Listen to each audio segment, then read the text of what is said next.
Assalamualaikum moms. Apa kabar nih semuanya? Jadi hari ini aku mau nunjukin cara untuk budgeting 1 juta bulanan ya. Jadi agar tidak over budget. Yang penting konsisten aja. Jadi seberapapun penghasilan suami atau penghasilan kita tuh tetap disyukuri gitu. Jadi untuk saat ini penghasilan 1 juta itu masih banyak sekali masih banyak banget di sekitar kita berpenghasilan 1 bulan 1 juta. Ada yang harian yang dan bahkan ada yang pemasukannya itu nggak tentu gitu. Kadang ada, kadang enggak. Apalagi nih masa pandemi kan, banyak banget yang udah di PHK gitu kan. Kadang ada kerja, kadang enggak. Cuman kita yang masih punya penghasilan walaupun itu minim, kita tetap syukuri. Bahkan sekarang masih ada loh yang di bawah 1 juta. Aku punya teman, katanya dia cuman sebulan itu 500.000 gitu. Cuman dia bisa akal-akalin gitu kan untuk belanja. Bahkan anaknya itu 3 loh gitu kan. Cuman pasti cukup kalau kita untuk kita biaya hidup itu pasti cukup. Yang nggak cukup untuk gaya hidup ya. Jadi yang penting kewajiban dulu dan kebutuhan itu yang terutama yang harus utamain gitu.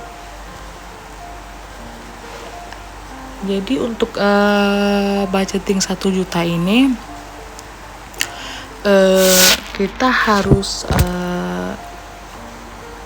sisihkan dulu tabungan ya.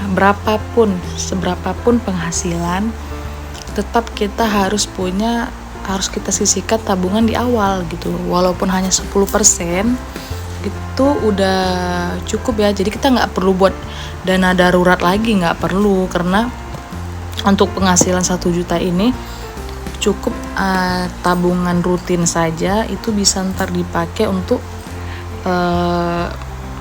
dipakai apa ya, misalnya ada kemalangan atau mungkin anak sakit. Ini untuk penghasilan budgeting 1 jutanya. Sorry ya, tadi udah keputus lagi voice note, jadi ada yang pesan jamu. Kebetulan aku juga seorang pedagang online yang walaupun nggak seberapa, cuma disyukuri aja lah untuk nambah penghasilan di rumah tangga ya. Ayo kita lanjut. Jadi ini aku buat 2 kategori ya.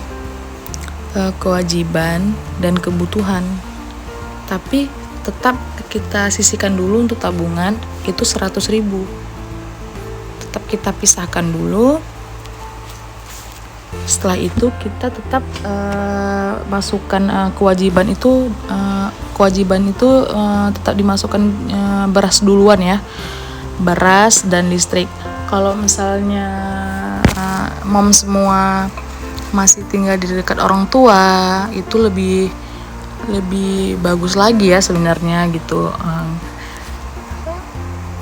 Listrik kan untuk 2 ampere masih di bawah 100 kan. Kalau misalnya 4 ampere daerah saya sekitar 100-an lah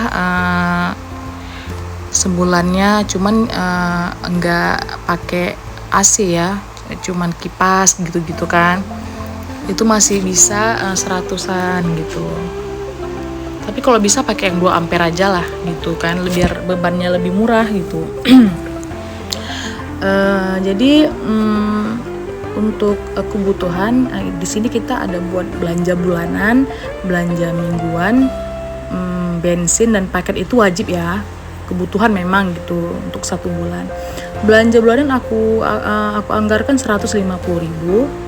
Belanja mingguan 100.000 1 minggu. Belanja minggu 101 minggu kali 4 ada 400.000 ya. Terus bensin 50.000, paket 50.000 gitu. Jadi kalau misal untuk bensin 50.000 itu cukup kalau dipakai untuk pekerja suami. Cuman kalau misalnya mom semua mau belanja bisa kok pakai jalan kaki sekalian olahraga kan gitu. Lagian bisa berhemat juga gitu. Nggak apa-apa lah kita jalani hidup seperti itu, tapi stabil, tidak ada utang, tidak pusing kepala gitu. Makan apa yang ada terasa nikmat gitu mom.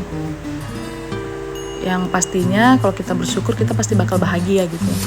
Jadi paket aku anggarkan 50.000 itu cukup kok. Kalau untuk medsos tuh perlu aja seperlunya ya. Jadi total keseluruhan itu udah 1 juta, itu udah termasuk tabungan tadi ya. Jadi belanja bulanan itu seperti minyak makan, sabun mandi, sabun cuci gitu kan. Yang wajib aja, odol gigi, sampo, mie instan itu juga masuk di belanja bulanan gitu. Barangkali di saat lauk habis bisa tuh untuk alternatif ya. Alternatif di malam hari biasa kami gitu mom gitu. Selalu stok mie instan walaupun nggak sering ya.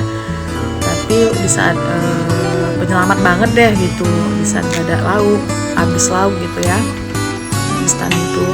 Jadi